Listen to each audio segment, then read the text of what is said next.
Bismillahirrahmanirrahim. Azhani utai kang kaping pindho. Maksudnya kemarin menerangkan tentang mata uang palsu. Kalau ada uang palsu, yang pertama harus dibuang, jangan diberikan orang lain. Yang kedua, azhani utai kang kaping pindho, ana wis lakukan iku wajib alat tajiri ing atase wong kang dagang apa ta'allumun nakti, belajar nukut kalau hari ini artinya mata uang. Lalias taksi ora supaya niti-niti sapa mengkono tajir linafsihi maring awak dhewe ni tajir ya. Bukan hanya untuk keselamatan dirinya sendiri, maksudnya kita harus tahu membedakan mana uang yang palsu, mana uang yang asli. Di samping untuk kebutuhan kita, artinya supaya kita jangan tertipu ya, supaya kita tidak mudah tertipu dengan kita tahu ini uang asli palsu kan ada kodenya ya. Tetapi yang lebih penting lagi, walakin li alla yusallima, supaya orang menyerahkan sapa wong ila muslimin maring wong Islam zaifan ing duit palsu, supaya tidak sampai kita memberikan uang palsu pada orang. Wa huwa halutai tajir iku la yadri ora weruh sapa tajir, sementara dia tidak menyadari bahwa uang yang dia berikan itu palsu. Fayakunu mengkono sapa tajir iku asiman wong kang duraka, iku asiman wong kang duraka dosa maksudnya bitaksiri sebab pepekone mengkono tajir fi ta'allumi dzalikal ilmi ing dalam belajar mengkono ilmu. Jadi orang dagang harus ngerti uang supaya tidak tertipu dan jangan sampai menipu orang lain walaupun tidak sengaja. Falikuli amalin mongko iku kedue saben penggawe ilmun utai ilmu. Bi kelan ilmu yatimu dadi sempurna apa nashul muslimin awe nasihat maring wong Islam. Wajib mongko wajib apa tahsiluhu ngasilaken ilmu. Orang harus tahu ilmu supaya tidak keliru. Fayajibu tahsiluhu wal misli hadza, dan kalau sepada nikilah mengkono li Allah yusallima niku kana ono sapa salafu ulama salaf iku ya ta'allamuna belajar sapa ulama alamatin nakdi ing piro-piro tandane duit. Maksudnya zaman dulu itu sudah ada uang palsu, uang rusak. Ulama dulu belajar tujuannya bukan untuk menumpuk uang, tapi takut dia memberi uang palsu pada orang, supaya tidak sampai berbuat salah pada orang lain. Nadron krono ningali lidinhi maring agama ini mengkuno salaf, lali dunyahum ora krono dunyane mengkuno salaf.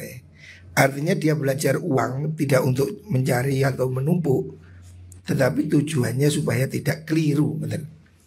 Asalisu utai kang kaping telu, yang ketiga dari kewajiban orang yang megang uang palsu niku, anau sutune mengkono zaif niku insulima lamun den pasrahaken utawa insalama lamun nyerahaken sapa wong wa arafalan ngawuri sapa al muamilu wong kang nyambut gawe anau sutune nakat iku zaifun palsu lam yakhruj mangko ora metu sapa wong anil ismi saking dosa li anau kuna sutune wong iku laisa rono auto muamil iku laisa ora ono sapa muamil iku yakhudhu ngalap wong sapa muamil hu ing nakat illa liyura wijahu angin supaya mayo akan sapa mengkono muamil hu ing nak ing zaif niku ala ghairihi ing atase liyane mengkono muamil.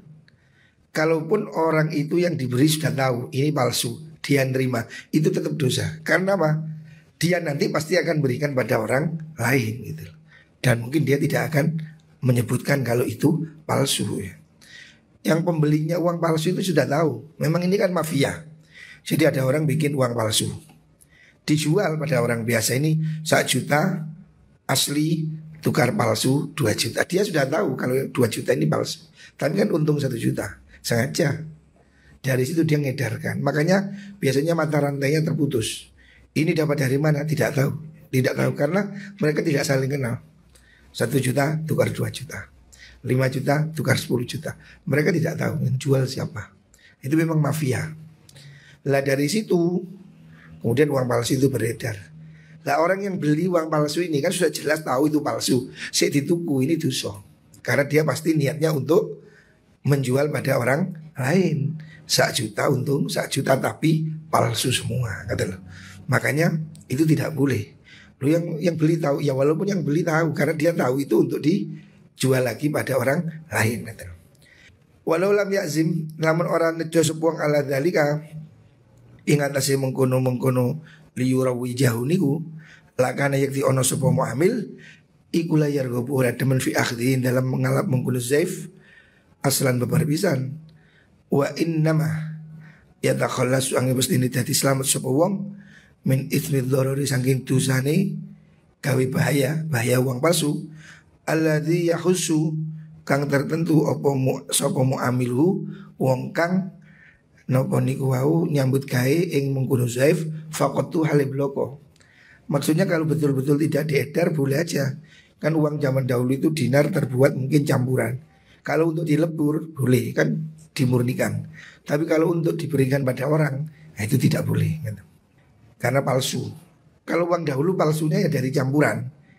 Kan uang pada masa dulu uang dinar itu emas murni, dirham perak murni. Nah yang palsu itu mungkin kuningan dicampur emas ya. Itu tidak boleh dijual belikan. Kecuali kalau dibeli untuk dihancurkan, dilebur. Nah itu boleh karena tidak membahayakan orang lain. Ar-rabi'u kang kaping 4 iku yakhudha yen to ngalap sapa wong az-zaifah ing duit kang rusak nih duit palsu ya malas supaya nglakoni sapa wong biqaulihi kelawan dawuh Rasulullah sallallahu alaihi wasallam urbani rahimah. Muga-muga melasi sinten Allah Gusti Allah. Imran ing wong suci seseorang sahalah kang gampang sapa wong al-bai'a ing atol wa sahalalan gampang sapa wong asyira ing tuku wa sahalal qada sahala gampang sapa wong al-qada ing nyaur sahalal iqtida sahala gampang sapa wong al-iqtida ing nyauri ya. Amrih nyauri. Maksudnya Kanjeng Nabi itu mendoakan orang yang mudah, gampangan, artinya suka menolong. Jadi dia dikai duit palsu diterima tapi tujuannya untuk dibuang supaya tidak mengenai orang lain. Kalau ada orang begitu bagus ya, tujuannya untuk menyelamatkan orang lain. Jadi ada duit palsu, ya tak terima terus disuek, tidak apa-apa. Tujuannya untuk supaya tidak beredar. Kalau wakeh, walan ya. Duit palsu itu banyak dan itu ada mafianya dan mirip, hampir mirip ya. Itu tapi memang sindikat ya. Fawa utawi menggunung wong ikut dakhilum lebu fi barakati hadza tu'ai dan barakah iki la tu'ah in azama lamun nejo sapa wong ala torhi ing atas simbuang menggunung zaif fi bi'rin ing dalam sumur. Kalau untuk dilempar ke sumur enggak apa-apa. Wa ingkana lamun ono sapa wong iku aziman nejo ala ayyura wijahu ing yen tomayo akan sapa wong hu ing zaif, tapi kalau dia terima untuk dibelikan lagi fi muamalatin dalam muamalah perdagangan fahadha mongko utai kila azam iku syarrun penggawe Allah rawaja kang mayo akan hu ing mengkono syarrun sub asyaitanu setan alaihi ingat asi wong muamil fi ma'radil khairi dalam dalane kebagusan fala yadkhulu mongko ora mlebu sapa wong tahtaman ing dalam isore wong. Maksudnya orang yang definisi di atas tasahala kang kegampang sapa wong fil iqtidai dalam amrih nyauri atau meminta bayaran. Jadi kalau dia nerimanya itu untuk diberikan orang lain itu dosa. Tapi kalau dia nerima itu untuk dibuang silahkan. Artinya supaya uang palsu tidak beredar maka disita. Boleh itu. Biasanya di bank disita supaya tidak beredar. Al-Qamis udah kang kaping 5 iku anaz-zaifa. Anaz-zaifa sudah duit palsu. Nak ningar bakal ning sun bihikan zaif ma ing perkara lan kurota kang ora ono perak iku mujud yang palsu. Mestinya kan perak tapi itu sepuan gitu. Orang tidak ada nukroh, tidak ada biji yang murninya. Fihi dalam mengkono zaif aslan babar pisan. Balwa balik utai mengkono zaif iku mumawahun sepuan. Jadi bukan perak disepuh perak, namanya palsu. Au mau perkara la bakang ora ono emas iku mujud fihi ing dalem ya. Jadi yang dimaksud itu uang palsu itu kalau zaman dulu. Yang dimaksud ya uang yang palsu. Pada zaman dulu kan uang itu emas atau perak. Nah itu kuningan atau apa disepuh. Nah itu namanya uang palsu gitu loh. Itu tidak boleh diperjualbelikan. Kalau hari ini ya duit fotokopian nih. Ani ngarepaken ingsun fit danari dalam biro-biro dinar emas. Wa amma ma anapun te perkara fihi kang iku tetep ing dalem manukratun utahe perak.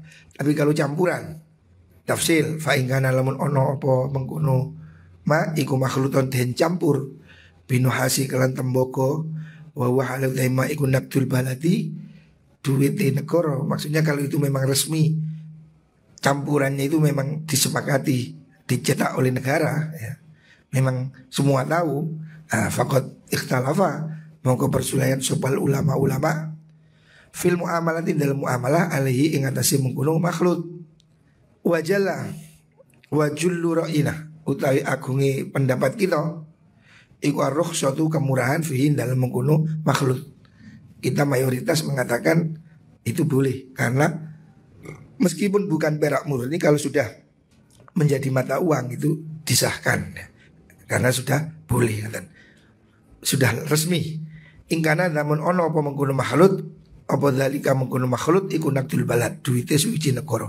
Sawaun alima padha uga weruh sapa wong miqdar nukrati ing kira-kirane perak aulam ya'lam utawa ora weruh sapa wong. Baik diketahui atau tidak kadarnya. Tapi memang berlaku begitu. Ya seperti duit receh di kita itu loh. Itu kan bukan perak, itu apa ya. Tapi kan berlaku sebagai mata uang ya. Boleh-boleh saja. Wa ilam yakun lamun ora ono apa mengkono makhluk wa ya makhluk iku naktul balati duit suci negara. Tapi kalau itu bukan mata uang resmi lam yajuz mongko ora wenang apa mengkono niku makhluk tidak boleh diperjualbelikan illa idza alima nalikane urus apa wong qadron nukrati ing kira-kirane kadar peraknya ya. Kecuali kalau diketahui bobotnya. Kan duit zaman dulu itu kan perak.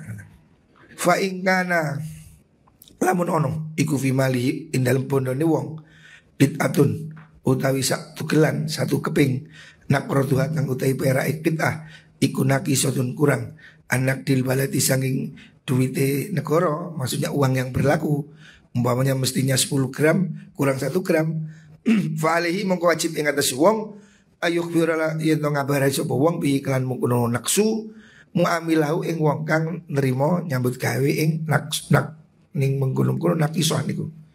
Harus dijelaskan kalau ini timbangannya kurang.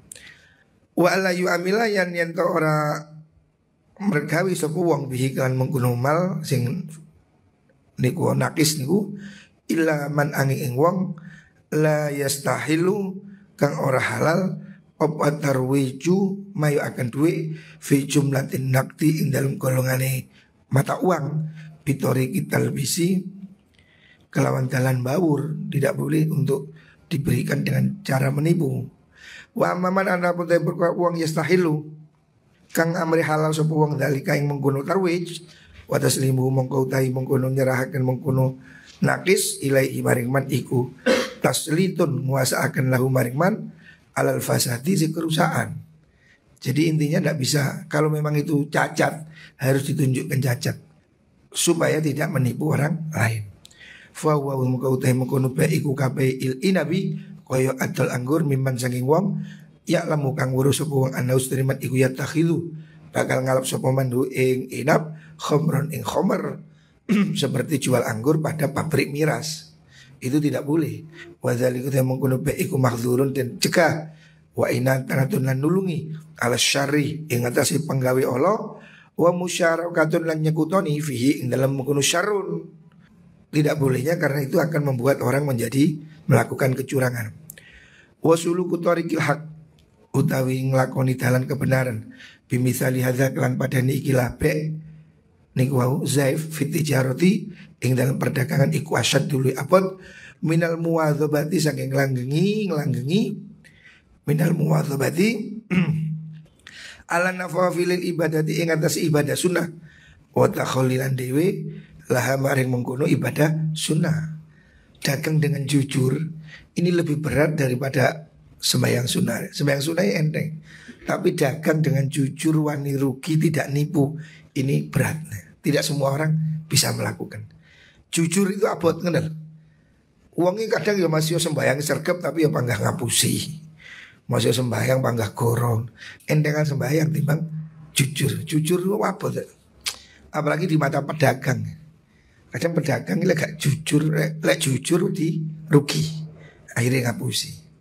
Nggak boleh, memang berat. Jujur itu berat, tapi berkah. Jujur itu berkah ya.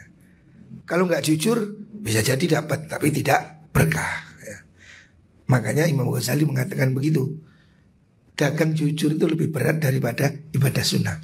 Ibadah sunnah isi enteng. Kadang wong ngono sergap sembayang, tuapi ngapusi, tuapi bujuk, nipu, ono wong ngono.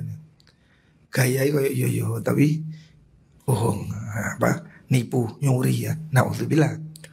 Walidzalika karena mengkono asyadu qala dahu ba'dhum sebagai ulama at-tajiru utai wong kang dagang as-saduqu kang banget jujure, pedagang yang jujur iku afdhalu luwih utama indallahi munggu Allah minal muta'abbidi saking wong kang ibadah. Pedagang jujur itu lebih afdal daripada ahli ibadah. Maksudnya ahli ibadah itu lebih enteng. Bayang poso itu gampang. Tapi jujur lebih abot karena menyangkut kepentingan. Menjadi jujur itu berat. Angel. Banyak orang yang walaupun sembahyang tapi gak jujur. Ono nih. Masih yo ketoke sergep wiritan yo sergep. Tapi yo ngebus, bedabrus ngomongnya bohong. Makanya orang dagang yang jujur itu lebih baik dari ahli ibadah. Karena lebih berat. Dagang jujur itu apa? Sampai ada afdol daripada ahli ibadah. Bapak ahli ibadah itu kan gak berhubungan dengan mandiri dengan Allah enteng. Tapi dagang jujur itu godaannya berat. Dibayang-bayangi takut rugi. Dibayang-bayangi kerakusan. Sehingga jujur dalam perdagangan ini sulit. Jujur sehari-hari aja juga sulit ya. Kalau orang tidak punya iman, jujur itu berat. Padahal jujur itu berkah. Makanya kamu harus jujur. Walaupun orang lain tidak jujur, biarlah kamu jujur aja. Jangan ikut-ikutan tidak jujur. Karena kamu kalau tidak jujur, tidak berkah. Hidupnya tidak berkah. Makanya lebih baik jadi orang jujur ya. Ini penting ya. Makanya dagang harus disertai ilmu supaya dagangnya tidak merugikan orang lain, supaya dagangnya ya sesuai dengan prinsipnya, adil, tidak boleh berbuat zalim. Nah makanya ngaji ini penting ya, supaya ada rem. Orang ini kalau nggak ngaji kan orimer, koncone ngapusi, melok ngapusi. Memang umum di pasar ngapusi itu umum. Apa mana makelar, apa mana jak, kenapa belantik umum.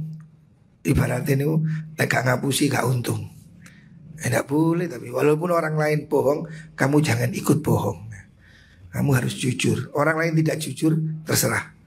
Tapi kita jangan ikut-ikutan tidak jujur. Memang berat ya. Saya punya teman ini kerja di pabrik LPG melon nih loh. LPG itu dicolong. Jadi timbangannya itu dikurangi sedikit. Tapi sedikit kali berapa puluh ribu buahnya. Saya tanya loh itu kan nyolong pak. Lah ya no bagus.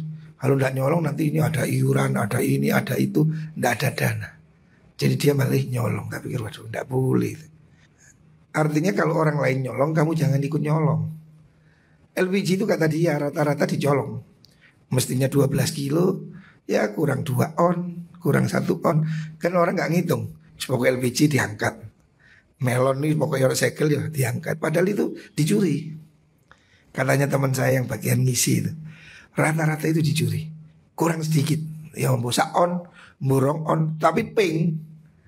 Nah, kalau ping on ping 10.000 yo, pirang ton. Nah, kali berapa? Alasannya karena kalau nggak nyolong nggak cukup untuk inilah keamanan untuk itu. Ya harusnya nggak boleh gitu. Pom bensin juga begitu. Ada yang jujur, ada yang tidak jujur. Padahal buat ini lo isake. Bensin itu per liter untung 700 atau 800. Udah banyak.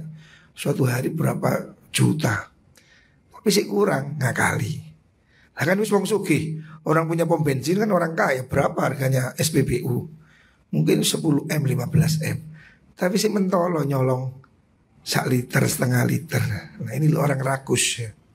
Jujur itu sulit ya. Nyolong timbangan, ukuran ya. Rata-rata seperti itu. Nah ini kita hati-hati ya. Kalaupun orang lain tidak jujur, kita berusaha tetap jujur. Ngoleh penggawean sing luwih bener. Karena ini memang mafia seperti itu. Ya banyak wis contoh seperti ini banyak. Di berbagai bidang. Penipuan-penipuan. Itu tidak boleh ya. Tidak boleh. Makanya hati-hati. Supaya berkah, carilah pekerjaan yang jujur. Wallah.